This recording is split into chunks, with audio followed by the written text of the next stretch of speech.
Billionaire Mocks Waitress at piano. What happens next shocked everyone. Before we go further, please ensure to like, share, and subscribe for more interesting stories like this one. In the heart of Texas, beneath the skyline of glass towers and oil money, a ballroom glittered like a crown jewel.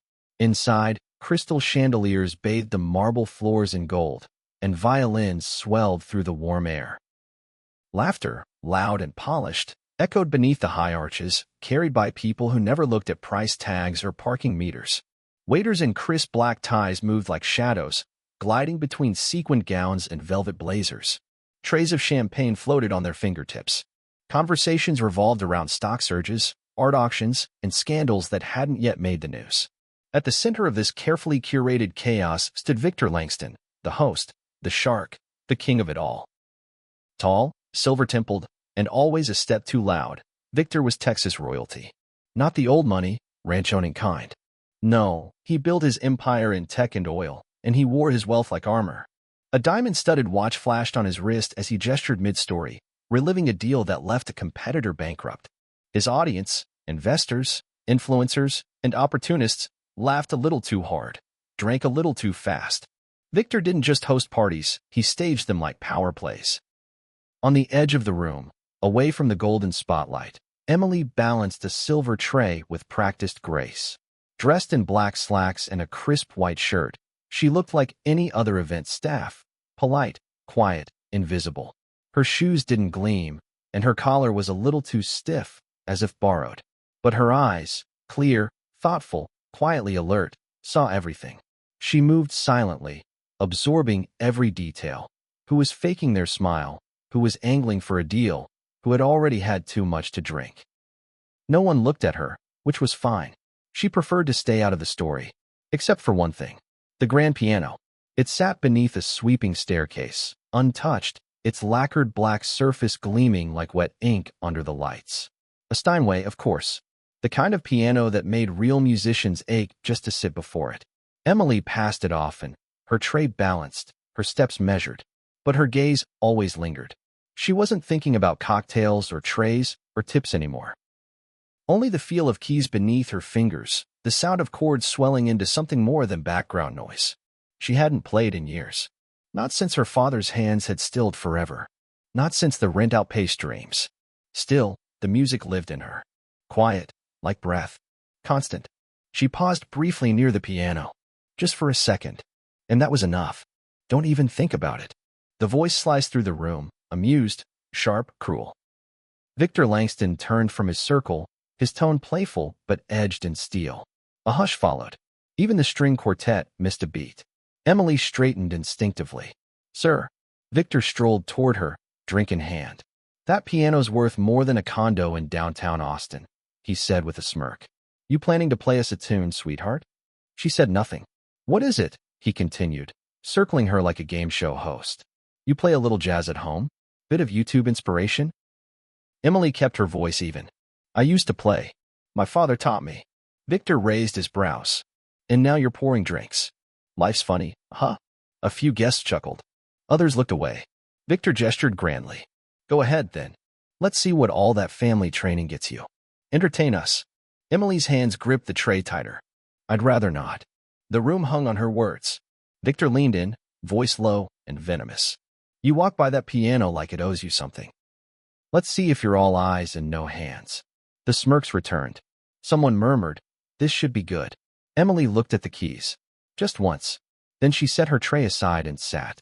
The lid lifted with a soft click. Her fingers hovered above the keyboard. Silence rippled through the crowd. Even the clink of glasses stilled. And then, nothing. Her hands dropped back into her lap. She stood, closed the lid gently, and walked away. Murmurs followed her. Confused. Dismissive. One man snorted. "Guess we'll never know." Victor raised his glass and grinned. Stage fright. Or maybe all that practice only works when no one's watching. The room laughed again, louder now. Emily didn't look back. But someone else had noticed. In the far corner, near the whiskey bar, Mr. Hawthorne watched her go. His suit was older, his shoes polished but cracked at the edges. A retired music producer. Most had forgotten who he was, except those who remembered greatness. And as Emily disappeared behind the curtain toward the kitchen, Hawthorne took a slow sip of scotch and smiled to himself. There was music in her yet. The evening drifted into its second act. Outside, the Texas sky turned indigo, but inside, the ballroom still pulsed with light and ego. Conversations had thinned into murmurs, laughter dulled by drink. Even the string quartet had grown lazy, looping the same waltz without heart. Emily had returned to her duties, face calm, steps deliberate, as if nothing had happened. No one noticed her anymore, not after the non-performance. Her silence had made her invisible again, just another moving part in Victor Langston's well-oiled machine of wealth and spectacle. But Victor hadn't forgotten. He leaned near the bar now, half-bored, swirling his glass with idle precision. His audience had shifted, some drawn to the poolside, others sucked into private deals in the back lounges. But his attention had locked onto a single thread. Emily. She passed near the piano again, slower this time, her eyes flicking toward it, briefly, involuntarily. A glance, nothing more. Victor saw it. He smirked. He lived for this. The flicker of hope, the trace of vulnerability. Power wasn't just in money. It was in dangling the thing someone wanted most, just out of reach, then crushing them for even thinking they deserved it. "Hey," he called out, voice smooth but loud enough to pierce through the room. Emily stopped. Victor pointed lazily toward her with his glass. "Still thinking about that piano?" A few heads turned. She didn't respond, only offered a neutral expression that didn't confirm or deny. Victor stepped forward, slow and theatrical. "You know what that is?" He motioned to the Steinway like it was some ancient artifact. "It's not just a piano. It's craftsmanship. Legacy. Half the price is just in the name." Emily nodded once. "I know." "Oh." His eyebrows lifted in mock surprise. "You know? Well, forgive me. I didn't realize we had a scholar of fine instruments in the catering staff." Soft laughter bubbled nearby. Not loud, not cruel, just amused. The kind of laughter rich people gave when they weren't sure if they were supposed to care. Victor walked a slow circle around her, nursing the attention. "Tell me," he said, voice dripping sugar. "You ever touched a Steinway before? Or do you just Google them between shifts?" Emily didn't flinch. "I've played one before." There it was, the flicker. Victor pounced. "You played one? Really?" He clapped a hand to his chest in faux amazement. "How incredible! And here I thought you just served drinks." Another ripple of laughter. Emily looked down, not out of shame, but calculation. She could feel the crowd starting to gather, half curious, half waiting for a train wreck. Victor raised a hand, calling out to no one in particular. "Ladies and gentlemen, I believe we're about to be treated to a special performance by one of tonight's finest staff members." He gestured to the piano like a showman. A real artist among the hors d'oeuvres. The room quieted. Emily's breath caught, but she kept her posture. Calm. Steady. She didn't move. Victor, sensing hesitation, leaned in just close enough for his words to be heard by her alone. "What's the matter?" he said softly. "Afraid you're not as talented as you think?" She looked up then, eyes meeting his. Not angry, not shaken, just tired. "Do you want me to fail?" she asked, voice low. Victor grinned. "I just want to be entertained." He didn't say it, but everyone heard the unspoken. And if you humiliate yourself in the process, all the better. A murmur passed through the room. Someone pulled out a phone, pretending to check messages but angling the camera just so. Another whispered to a friend, guessing what she might play. The atmosphere had shifted, anticipation, not of beauty, but of spectacle. Emily stood frozen in that moment. One foot forward, one back, between survival and defiance. She glanced again at the piano. It looked different now, not a beacon, but a trap. Every eye on her, every breath waiting. She could feel the room sharpening itself on her hesitation. Then a voice cut through the hum. "That's enough, Victor." Everyone turned. At the edge of the crowd stood Mr. Hawthorne, his expression unreadable, his drink untouched. He didn't raise his voice, but it carried, heavy with experience. Victor's smile faltered, just a flicker. "Oh, come on," he said, laughing awkwardly. "Just a bit of fun." Mr. Hawthorne walked forward slowly. "You don't ask someone to perform so you can laugh at them. That's not music. That's cruelty." Victor lifted his hands in mock surrender. "Hey, I wasn't forcing anyone. If she wants to play, she's welcome to." Hawthorne's gaze shifted to Emily, not demanding, not expecting. "Do you?" he asked, gently. Emily met his eyes. And for the first time that night, Someone wasn't mocking her, wasn't waiting for her to stumble. He simply saw her. She didn't answer. Not yet. Instead, she turned and walked, past the crowd, past the piano, and out of the room. Victor laughed again, louder this time, covering the awkwardness. Guess that's a no. But something about the air had shifted again. Not everyone was laughing. And in the sudden quiet, the grand piano remained untouched, gleaming, patient, waiting for hands that knew how to speak without words. The ballroom had quieted to a hush unnatural for a place that fed on noise. After a moment's absence, Emily returned, not with fanfare or flourish, but with quiet steps, back straight, eyes unreadable. The crowd, already half interested in the spectacle they assumed would become tonight's gossip, took notice again. Heads turned. Phones subtly angled. Murmurs rose like a slow tide. She walked to the Steinway. Victor Langston stood nearby, drink in hand, smirking like a man who knew how the night would end. He lit the fuse and stepped back to enjoy the fire. Emily approached the bench. She didn't glance at him. She didn't need to. His presence radiated smugness. She sat. Not as a performer might, but like someone preparing to face something difficult alone. Her fingers hovered above the keys. Silence fell heavy and tense. Even the servers paused. Somewhere in the back, the quartet had stopped mid-piece, their bows frozen in the air. Emily took a breath. And then, from the far side of the room, a sharp, unmistakable snicker. A man in a burgundy jacket, glass in hand, leaned toward his companion and muttered something that drew a laugh. Emily's fingers flinched. She hadn't played a public note, and already, the room had started turning. Victor didn't miss a beat. Let's hope it's not chopsticks, he called out, loud and casual, as if joking with friends at brunch. The crowd erupted with polite, muffled laughter, the kind reserved for country club jokes and networking events. Safe mockery. Socially sanctioned. Emily's hands trembled. Just enough for her to notice. She dropped them to her lap. Victor stepped closer. He didn't need to raise his voice this time. He leaned in, breath just behind her ear, words slipping out like poison through a silk glove. You know, sweetheart, he said, low and sharp, you could still walk away before it gets really pathetic. The room waited for the music. What it got was silence. Emily stood. No excuses. No words. She gently lowered the lid over the keys, turned, and walked through the sea of eyes that had come to see her crash. The laughter returned. Louder now, less restrained. Some guests shook their heads, chuckling. Others looked mildly disappointed they'd been denied their punchline. A few even clapped mockingly, as if the act of sitting down had been a performance worth applauding. Victor raised his glass, grinning wide. Didn't even get to the first note, he said. Maybe next time, she can try Twinkle Twinkle. He laughed, and this time, the crowd followed more freely. His confidence was a wave they rode willingly. Emily disappeared behind the velvet curtain without looking back. But she felt it. The burn of it. The echo of that laughter.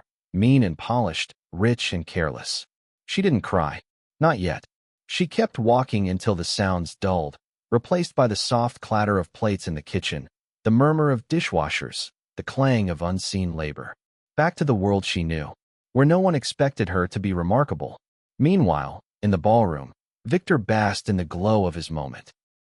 He was the man who kept control of the room, who deflated a threat before she had a chance to rise.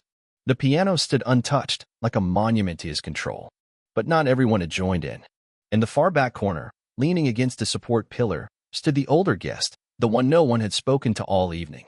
His suit was out of fashion, the cuffs frayed at the edges, but his eyes were sharp, thoughtful. He'd said little, drank even less.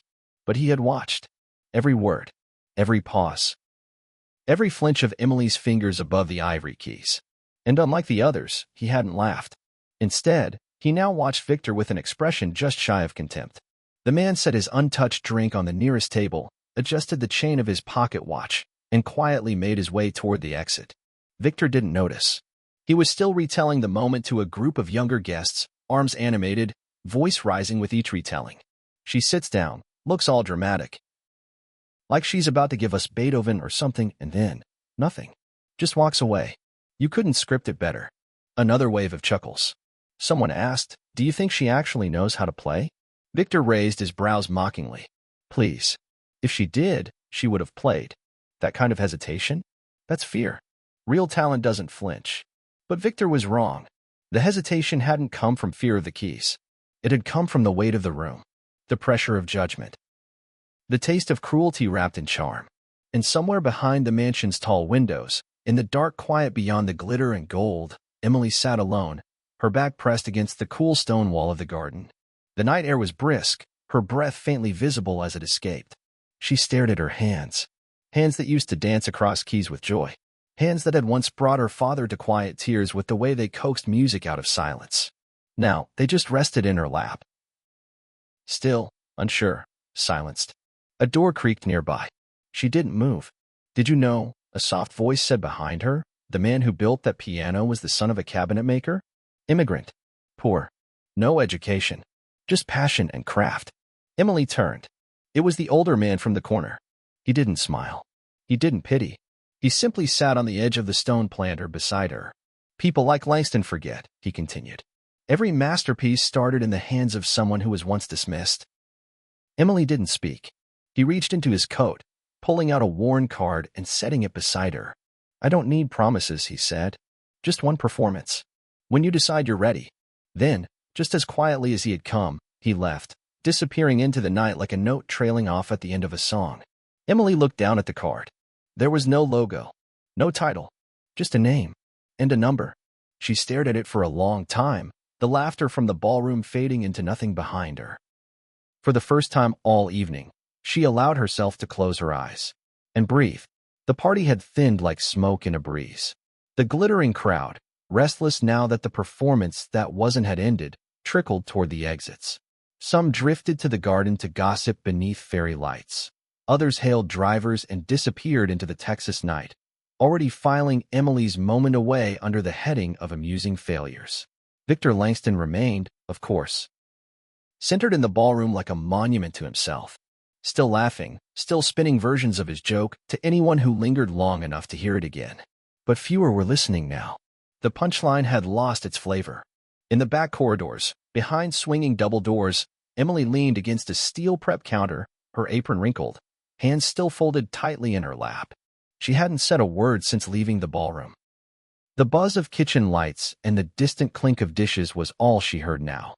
It should have been comforting, routine, background noise. But her mind was fixed on the keys she didn't touch, on the silence she let speak for her.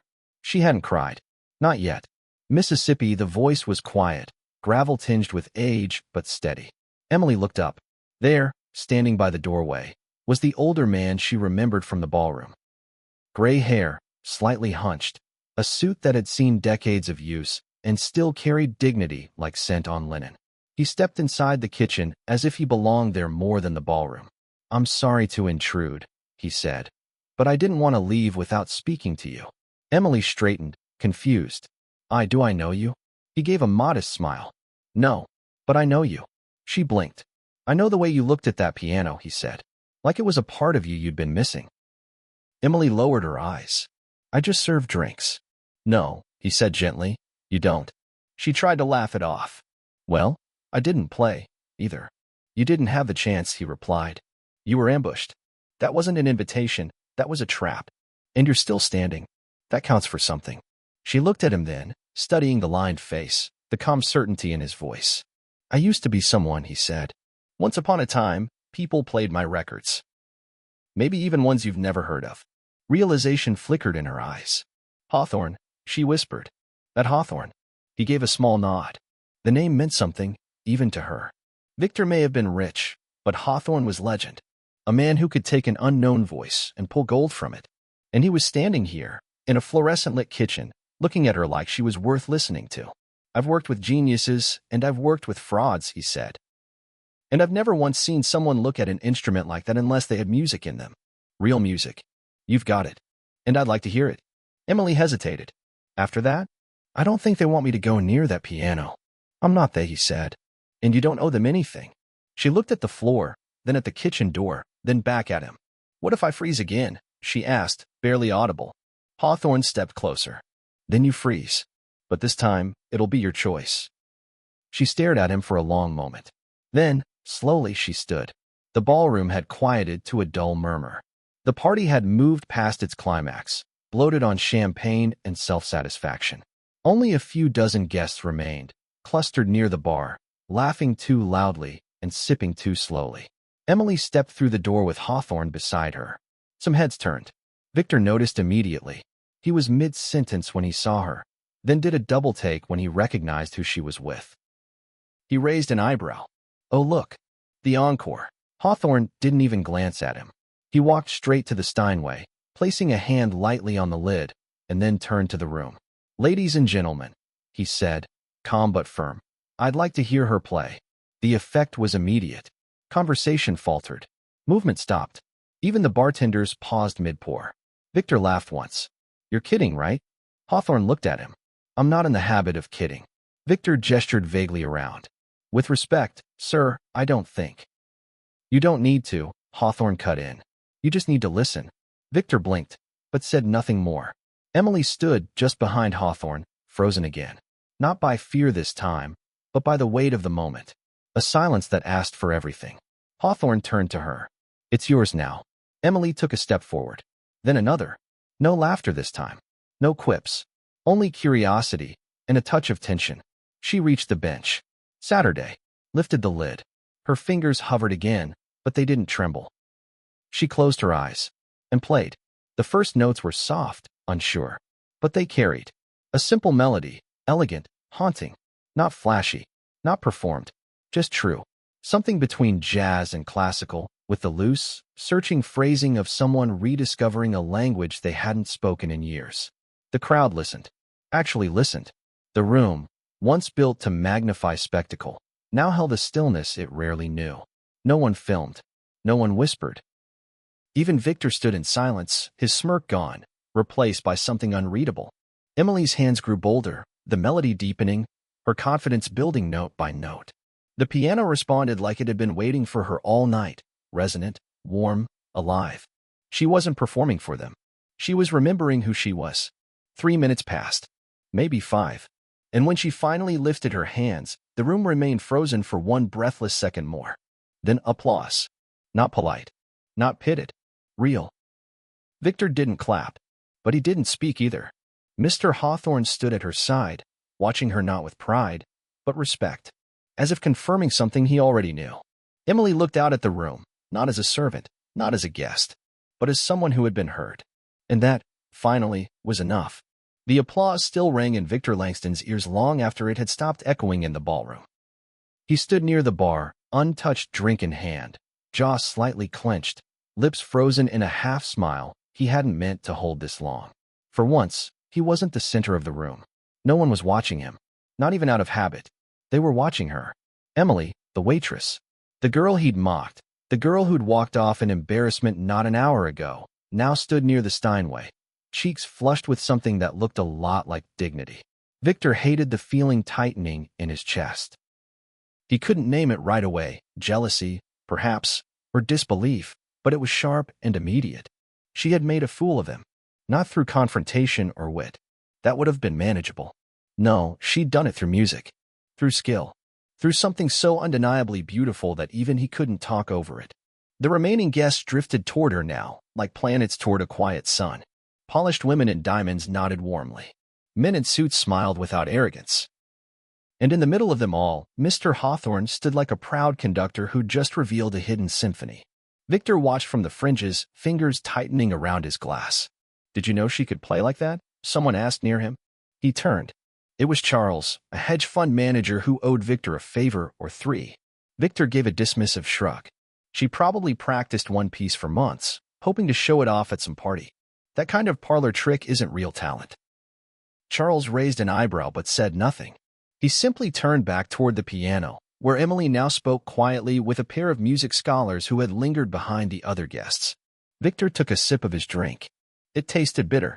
He knew the look in their eyes, recognition, interest, potential. It was the same look agents used when they sniffed out profit. The look Victor had once inspired when he bought his first startup at 26. Back when people looked at him like a story worth following. Now they looked past him. He moved through the room, trying to reassert presence.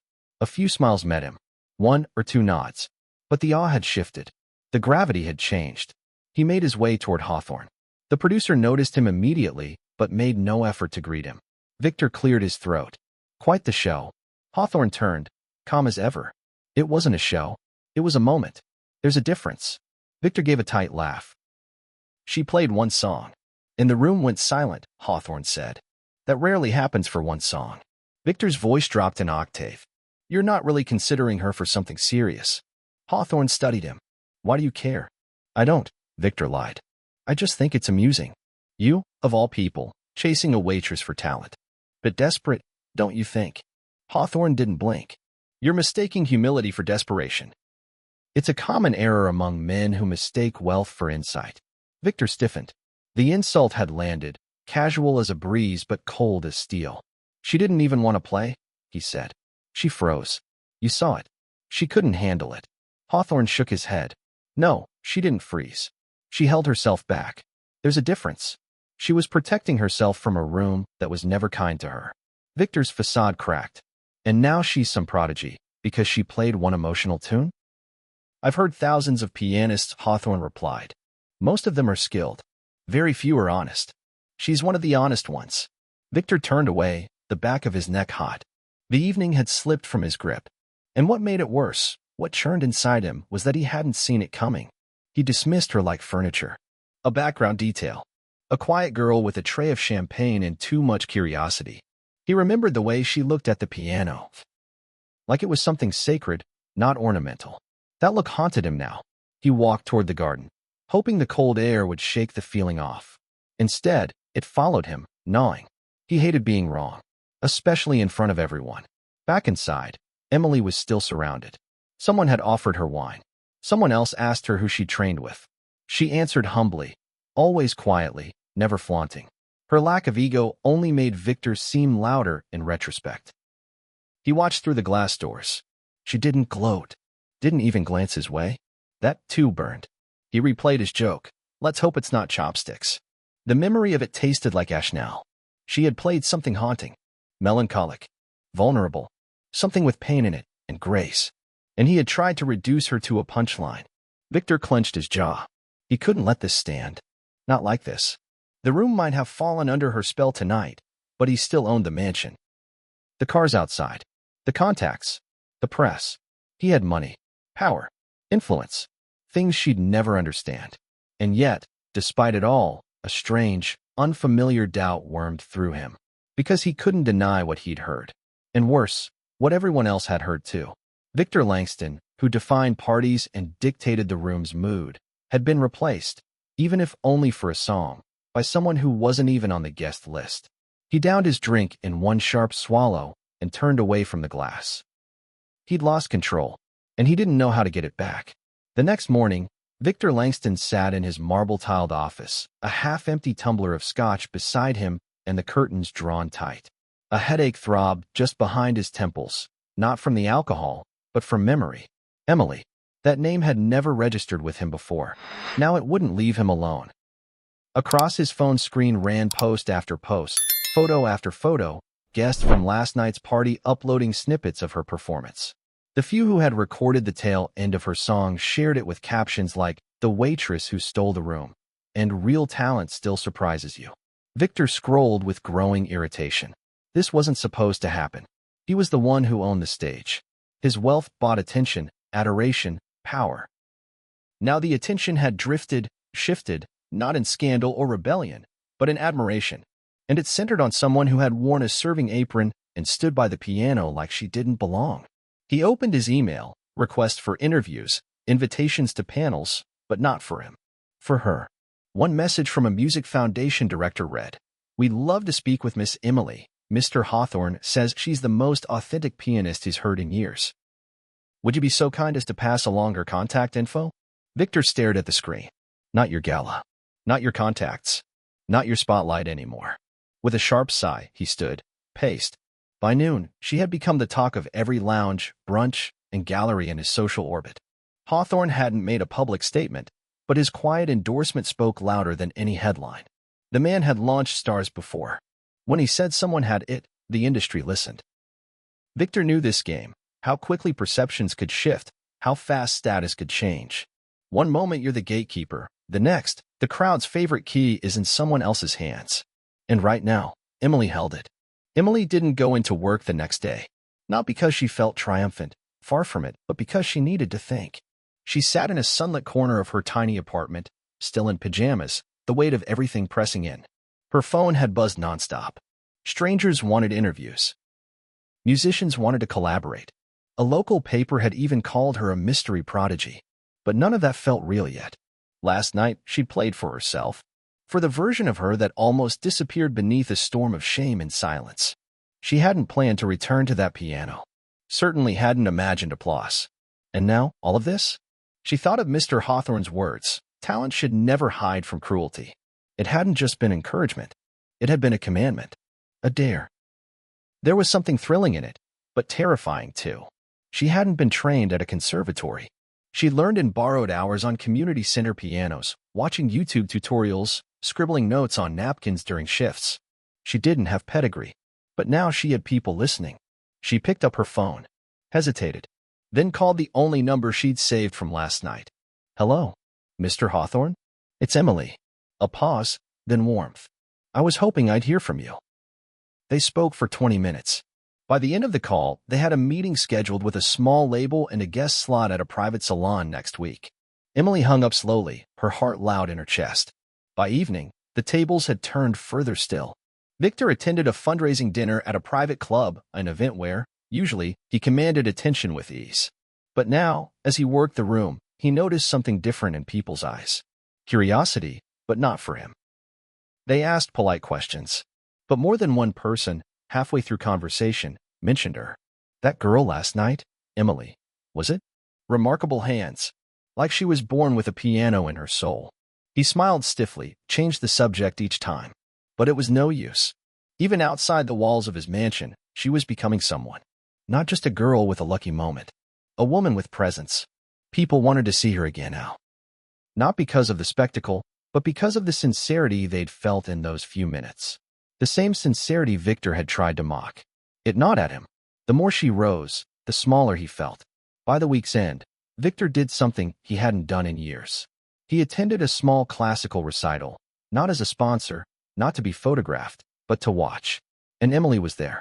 Not as staff, not as an afterthought, as the final guest performer. She took the stage in a simple navy dress, no makeup, hair pulled back. The applause as she entered was polite, even reserved. But the moment her fingers touched the keys, the room fell under her spell again. This time, she played something new. Not the wistful melody from his ballroom. Something with strength. Graceful, yes, but layered with confidence. With tempo changes that suggested surprise, even defiance. A song that whispered, "I found my voice, and I'm not giving it back." Victor sat in the back, unseen. He didn't speak, didn't smile. He just watched. And as the final note hung in the air, swallowed by silence, he understood something with sickening clarity. He'd underestimated her. Not just her talent, but her power. She didn't need his approval. She didn't need his stage. She had built her own, note by note. And the world was already listening. Victor Langston stared at the guest list on his tablet, scrolling through names that once meant everything. CEOs. Designers. Socialites. The who's who of the elite. None of them had RSVP'd yet. His annual gala, usually the most talked about event in the city, was 2 weeks away. But this year, the excitement was missing. Invitations were met with silence or vague responses. Worse yet, some guests had declined outright. No one had ever said no to Victor Langston before. And at the center of this shift was a name that hadn't even been known a month ago. Emily. She had gone from quiet waitress to rising phenomenon almost overnight. Her performance videos now had millions of views. Reviews called her a rare spirit and the sound of sincerity in an age of spectacle. Mr. Hawthorne had officially signed her to his label, calling her his most important discovery in 2 decades. Victor hadn't been to one of her performances since that night at the recital. He couldn't. He told himself it was beneath him, that he was too busy, that she was a passing trend. But deep down, he knew the truth. She'd become what he never saw coming, a mirror. And it wasn't her talent that bothered him most. It was the way she never looked back. She never sought revenge. Never answered interviews with shade or bitterness. Never mentioned his name. She had erased him more effectively than any scandal ever could. And still, the humiliation simmered. That night in the ballroom replayed often in his mind. The smirk on his lips as he'd made the chopsticks joke. The silence when she walked away. the thunder of applause when she returned, a sound that hadn't belonged to him. Not anymore. Emily stood backstage at the city's most prestigious theater, her fingers flexing over an imaginary keyboard. She was due on stage in 5 minutes, and the house was packed: musicians, producers, journalists, even a handful of students she'd never met who'd written her letters thanking her for being the kind of artist who reminded them why they loved music. She thought about how different life had been just weeks ago. Back then, she wasn't sure if she'd ever play again. Now, people came to listen. She had rehearsed a new piece for tonight, a composition she wrote herself. It wasn't polished in the academic sense, but it was raw, real. It told the story of finding strength in silence, of being overlooked, then seen, of fear, then defiance. And for the first time, it was a story she was ready to share. A soft knock at the door. "Emily," the stage manager whispered. "He's here." Her heart jumped. "Who?" The manager tilted his head. "Victor Langston." A pause. Emily blinked. "Here. He asked to speak with you briefly. I told him we couldn't delay the show." Emily nodded slowly. "Let him in." A moment later, the door opened. Victor entered, tailored suit, perfect posture, but something off in his eyes. The edge of control dulled. Like a man used to commanding a room who had realized, far too late, that the room no longer listened. "Emily," he said, offering a smile that didn't reach his eyes. She turned, hands folded, calm. "Mr. Langston, you look different," he said. "I am different." He nodded, clearly unsettled by her poise. "I came to say congratulations. You've done well for yourself." Emily said nothing. Victor shifted. "You know, a lot of people have gotten their start at one of my parties. I always knew how to spot potential. You didn't see mine." The words were gentle, but unflinching. Victor's smile faltered. "That was an oversight. I misjudged you. I've misjudged a lot of people lately." Emily tilted her head. "Why are you really here?" He hesitated. Then the truth, bitter and reluctant. "I miss being at the center." Finally, she studied him for a long moment. "You built a world where only loud voices were heard, where vulnerability was weakness. That room applauded me not because I was the best, but because I was honest. You mocked what you didn't understand. And now, people are tired of pretense." His jaw tightened. "So this is about revenge?" "No," she said simply. "This is about peace. And I have it." Victor looked at her like he wanted to say more, maybe argue, maybe plead, but the words caught somewhere behind pride. The stage manager returned. "Time." Emily nodded. "Goodbye, Mr. Langston." She stepped out, not waiting for his response. As Emily took the stage, the crowd erupted in warm applause, not thunderous, not forced, but genuine. She bowed once, then sat. The lights dimmed. Silence. Then her hands began to move. The melody started low, reflective, like a memory unfolding. Notes fell gently at first, unsure, soft, but slowly found clarity, strength. The piece swelled, soared, dipped, and danced. It was a conversation between pain and hope, between who she had been and who she was becoming. By the final note, the audience was motionless. And then, standing ovation. Tears in some eyes. Even Mr. Hawthorne, seated front row, dabbed his own. Backstage, Victor had quietly left. He didn't belong here. Not in this world. Not anymore. Later that night, Emily sat by herself in the quiet green room, sipping tea. No paparazzi. No fanfare. Just calm. She looked down at her hands, then smiled to herself. It wasn't about proving anyone wrong anymore. It was about becoming who she was always meant to be. The girl no one noticed had become the woman everyone listened to. And she hadn't needed permission to get there. If you enjoyed this story, ensure to like, share, and subscribe for more amazing, heartfelt stories like this. Also, let us know where you're watching from, and drop your thoughts in the comments below. What did you think of Emily's quiet strength? Did Victor Langston get what he deserved? How about the inspiring role of Mr. Hawthorne, the legendary music producer who believed in her? Your voice matters, and we'd love to hear your take on this unforgettable journey from silence to spotlight. Don't miss what's coming next, more stories that move, inspire, and empower. See you in the next one.